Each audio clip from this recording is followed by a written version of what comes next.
अस्सलाम वालेकुम।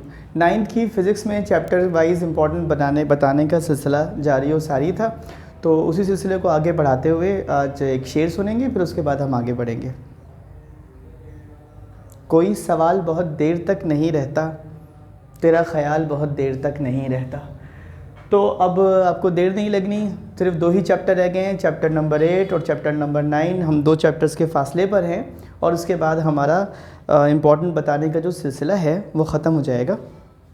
और इसके बाद, इससे पहले मैंने मैथमेटिक्स 9th के सारे इम्पॉर्टेंट चैप्टर वाइज बता दिए। अल्लाह ताला से दुआ है कि अगर तौफ़ीक मिली परवरदिगार आलम की तरफ से तो मैं केमिस्ट्री और दीगर मज़ामीन के इम्पॉर्टेंट भी जैसे जैसे मुझे वक्त दस्तयाब होगा वैसे वैसे मैं अपने चैनल पर अपलोड कर दूँगा। ठीक है, इसके बारे में कुछ बताने की ज़रूरत है नहीं है ना, आपको पता ही होगा। जो न्यूमेरिकल्स बताऊंगा वो आपको अब मैं इसी पेज के हवाले से बताऊंगा। तो मेरी ये बुक है, इसको ले लीजिए और इस किताब के मुताबिक जो न्यूमेरिकल्स होंगे, बोर्ड पर लिखता बहुत टाइम लगता, फिर आप उसको नोट करते, आप भी बोर होते, मैं भी बोर होता। तो मैंने स्मार्ट वर्क किया है। मैं क्या करता हूँ, हमेशा आप जानते हैं, मैं क्वेश्चन के नंबर डाल देता हूँ और पेज नंबर डाल देता हूँ। तो पढ़ाते पढ़ाते गुफ्तगू में किताब को उठाना और फिर आपको पेज नंबर का रेफरेंस देना और फिर इस बात को की निशानदेही करना कि ये आपको कहाँ मिलेगा।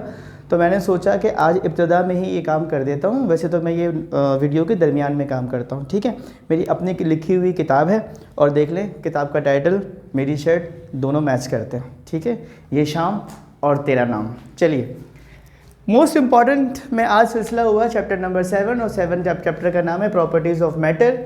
इसमें हम करने जा रहे हैं पहले सेक्शन बी यानी कि CRQ। सेक्शन लिख दिया हमने, बी नहीं लिखा, लीजिए ये बी लिख दिया। ठीक है जी, ये है आपका शॉर्ट आंसर क्वेश्चन।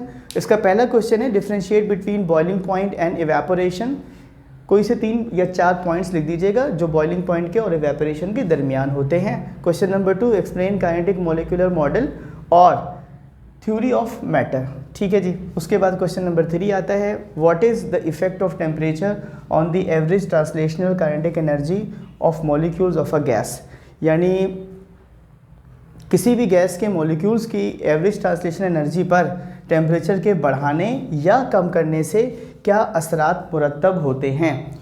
ठीक है जी, as far as most important numericals are concerned, तो मैंने आपको अपनी किताब दिखा दी थी इब्तिदा में। इसके पेज नंबर 161 पर जाइएगा, क्वेश्चन नंबर 7 कीजिएगा, 162 पे जाइएगा, क्वेश्चन नंबर 8 और 9 कीजिएगा, 163 पर जाइएगा, क्वेश्चन नंबर 1 और 2 कीजिएगा।